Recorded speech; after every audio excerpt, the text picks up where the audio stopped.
Développement et la Banque mondiale, principal bailleur du projet de construction des centres d'enfouissement technique des déchets solides et ménagers. Nous sommes à Takon, plus précisément dans le village de Aïdjado, pour voir les mesures d'accompagnement qui ont été retenues et qui sont en cours d'exécution dans le cadre de la construction du centre d'enfouissement technique de Takon, qui constitue la décharge finale de la ville de Porto Novo. Ici, nous sommes au centre de santé de Aïdjado, qui fait partie aussi des équipements prévus dans le cadre des mesures d'accompagnement. Cette visite de site annonce l'arrivée dans quelques jours des autorités de la Banque mondiale pour le lancement officiel des travaux de construction des 10 centres. Signature conjointe entre le Danemark, la Finlande, la Suisse, les Pays-Bas, le PNUD et le gouvernement du Bénin ce vendredi de plusieurs accords de financement additionnel du projet de réalisation de la liste électorale permanente informatisée l'EPI. Le montant de ce financement additionnel s'élève à 2,5 milliards et servira pour le renforcement du processus de la LEPI au Bénin. La cérémonie de signature de ces accords a eu lieu ce vendredi au ministère des Affaires étrangères. Voici l'acte qui consacre la signature de plusieurs accords de financement additionnels de projets de réalisation de la liste électorale permanente informatisée. 4 conventions de financement qui entrent dans le cadre de l'appui au processus de réalisation de la LEPI. Les accords que nous signons ce jour portent sur un financement de 400 000 € de la part de la Finlande et des montants additionnels de 1 million d'euros pour les Pays-Bas, 1 million d'euros également pour le Danemark et de 1 575 000 $ pour la Suisse. Le point le plus important sans doute, c'est qu'avec ces financements additionnels, avec également les ressources complémentaires mobilisées par le gouvernement du Bénin lui-même, nous sommes heureux de constater que le gap de financement du projet de réalisation de la LEPI est désormais bouclé.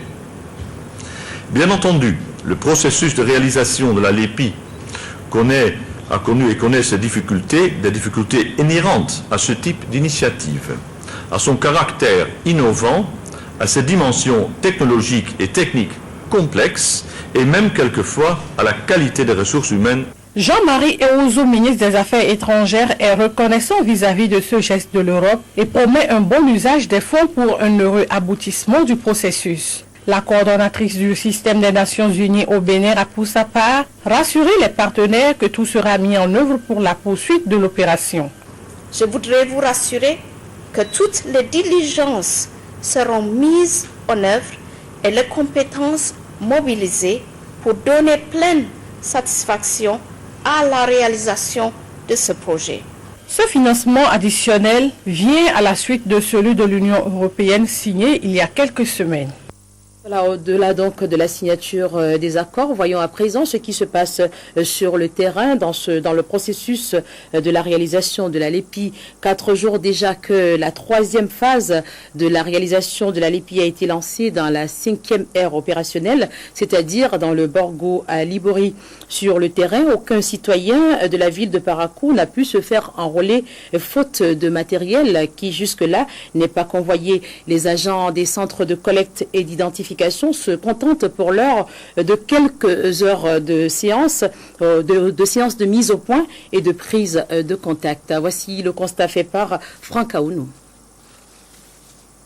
Dans cette salle de réunion du 2e arrondissement de Parakou, les présidents préposés à l'identification, agents polyvalents ainsi que les opérateurs de saisie déployés dans le cadre de la 3e phase de la LEPI. En face d'eux, les responsables communaux de la CPS LEPI et au cœur des échanges, les prises de contact et les moyens à mettre en œuvre pour réussir leur mission. On a dit bon, il faut qu'on organise quelque chose pour non seulement recycler et la formation qu'on avait faite aux 3 agents et en même temps, mais aussi on veut mettre une relation entre les opérateurs qui sont venus pour la plupart de Cotonou, en tout cas du Sud, pour que chaque équipe essaie de faire connaissance avec les autres membres de son centre de collecte.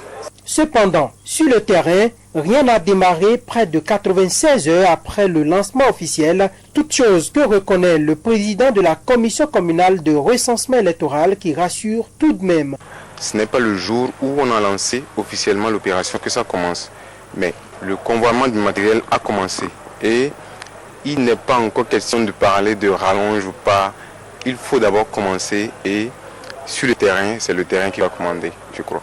D'ici ce soir ou demain matin ou plus tard, je crois qu'on aura le matériel selon les informations que j'ai. Dans le rang des agents chargés de l'enrôlement des citoyens, on attend que le matériel pour mettre son savoir-faire au service de la nation. On est prêt pour le travail, on attend que le matériel, quand le matériel sera là, on va se lancer au travail parce qu'avec la collaboration de la population, on va pouvoir réussir notre mission. En attendant le démarrage effectif de la 3e phase pour le compte de la 5e ère opérationnelle, les autorités à divers niveaux, elles aussi, jouent déjà leur partition pour accompagner le processus. On a déjà eu une séance en fonction de ça. Chaque délégué est prévenu qu'arrivé dans son quartier, il va réunir ses conseillers locaux et chaque conseiller est issu d'une maison, d'une zone.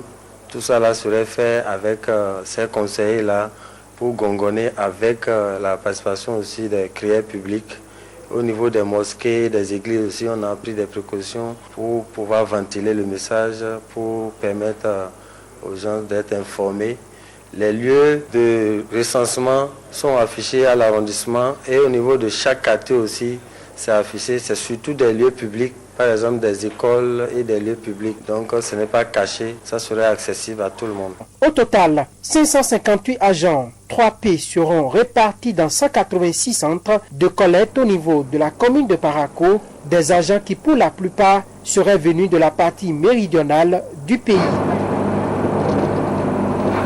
La pharmacie de l'abattoir vient de recevoir la certification de la norme ISO 9001 version 2008. La cérémonie de remise de la certification a eu lieu dans l'après-midi de ce jeudi à la salle de conférence de la CCIV. C'était en présence du professeur Nyolonfou, le monsieur qualité de la région Afrique. Cette certification est le fruit d'un long processus entamé depuis 2010. Les détails avec Ayman Nyambossou et Clarisse Dassi. Loin d'une action publicitaire, l'inscription que porte ce t-shirt n'est que l'heureux aboutissement d'un processus démarré depuis l'année 2006. Déjà 4 ans que le système de management de la qualité de la pharmacie de l'abattoir a été audité et reconnu conforme à la norme ISO 9001 version 2008 délivrée par Modi International. C'est un long chemin. Il ne faut pas être pressé, il faut prendre son temps, s'y engager, être accompagné, impliquer au maximum le personnel. Il faut qu'il soit, on a travaillé ensemble, ce n'est pas la tête, et les former. C'est ça aussi la démarche qualité. Tu es tenu de former. Tu dois avoir un plan de formation pour ton personnel pour qu'il soit capable de t'accompagner dans ton engagement. Avec cette certification à la norme ISO 9001-2008, c'est 3 années de nouveaux engagements et de contraintes que la pharmacie de l'abattoir vient ainsi de prendre avec sa clientèle. La démarche qualité en elle-même vous dit que vous n'êtes pas encore arrivé au bout. C'est une amélioration continue. Cela veut dire que vous ne devez pas baisser les bras parce que vous êtes sur une pente et il faut monter, ne pas dégringoler. Donc c'est l'effort qui va vous faire monter une pente, vous le savez très bien. De façon plus générale, les normes de la famille ISO 9000 représentent un consensus international sur les bonnes pratiques en matière de management de la qualité. La norme ISO 9001-2008 établit plus spécifiquement les exigences auxquelles doit répondre le système qualité, mais ne dicte pas comment procéder pour y satisfaire. L'environnement et surtout la santé et la sécurité au travail, l'homme au travail, vous au travail. Vous voyez, pour l'instant, si vous êtes malade, on vous remplace. On ne cherche même pas à savoir ce que vous avez. Or, ce n'est pas bon. La ressource humaine, c'est la première richesse de l'entreprise. Et même, vous voyez, Canal 3 doit pouvoir se certifier, messieurs. Et ça, c'est important, parce que c'est toute une organisation pour augmenter votre chiffre d'affaires. Vous savez, si vous ne travaillez pas pour rien, hein, quand on a des coups de clients, que le client vient vers vous, et que les parts du marché augmentent, monsieur, je crois quand même que C'est ce que vous cherchez. Et je contribue à ça. Dans toutes les entreprises. Quand je mets le pied dans une entreprise, c'est d'abord ça. Toute première officine à être certifiée à la norme ISO 9001-2008, la pharmacie de l'abattoir a le soutien du ministère de la Santé qui entend d'ailleurs propager le virus de la démarche qualité à d'autres pharmacies du Bénin. Pour le pharmacien, c'est avant tout un outil d'évaluation en interne et en externe pour contrôler ses prestations et permettre de détecter rapidement les dysfonctionnements ainsi que mesurer la satisfaction de ses clients. Outre les parents et amis qui ont fait le déplacement de la Chambre de commerce et d'industrie du Bénin en cet après-midi du jeudi, on pouvait noter la présence à cette cérémonie d'autres directeurs de pharmacie venus soutenir Moutiatou Toukourou Tidjani qui espère vivement voir plusieurs de ses pairs lui emboîter le pas. Les paramédicaux durcissent le temps et promettent de poursuivre la grève entamée depuis plusieurs semaines déjà dans le secteur de la santé. C'est ce qui ressort de l'Assemblée générale tenue ce vendredi à la Bourse du Travail. Assemblée générale en présence donc des responsables du Front uni des organisations syndicales de la santé. Les agents de santé en grève sont restés intraitables. Le bras de fer engagé avec le pouvoir depuis le 9 novembre dernier se poursuivra. Cette décision a été prise à l'unanimité lors de cette assemblée générale. Pour trouver une solution de sortie de crise, le gouvernement avait rencontré tout dernièrement les responsables du Front uni des organisations syndicales de la santé FUOS. Une rencontre qui n'a rien donné. Pourtant, les syndicalistes disent avoir mis de l'eau dans leur vin. Ils ne veulent du gouvernement qu'un accord de principe, ce qui n'a pas été fait. Alors, pas question pour eux de reprendre le travail. Qu'on nous fasse un protocole d'accord où on a signé et nous reconnaissons que tout ce qui est dit dedans, c'est ce que nous avons retenu. Mais qu'on laisse tout ça, qu'on aille à la télévision pour dire tout cela a été dit et que tout est réglé, et nous, ça nous gêne. Parce qu'à la fin de la rencontre, les centrales avaient demandé au ministre d'État, on se rencontre quand? Le ministre d'État dit, après que j'aurai rencontré le président de la République et que j'aurai pris ses avis. Nous n'avons pas encore les avis, les gens estiment qu'on a déjà tout fini. L'équation qui vient compliquer la situation, c'est la décision du pouvoir de remplacer les grévistes par des appelés au service militaire et surtout de faire des défalcations dans leur salaire. On envoie les militaires nous remplacer, on leur paie une avance de 3 mois de salaire déjà et on demande à nous défalquer à nouveau.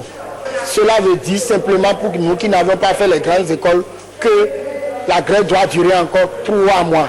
Je crois que nous avons opté aujourd'hui pour mourir ensemble les 12 000 agents. Le rassemblement de ce vendredi ici à la Bourse du Travail sonne comme une réponse aux stratégies déployées par le gouvernement pour déstabiliser le mouvement.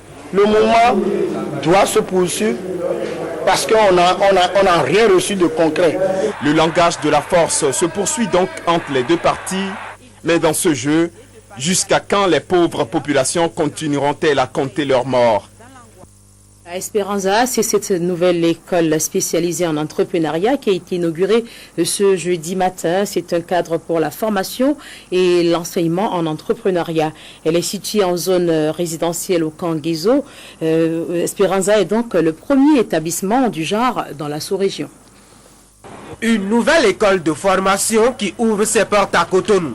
Esperanza se veut un cadre bilingue d'enseignement et de formation supérieure en entrepreneuriat et se définit comme le premier du genre dans la sous-région.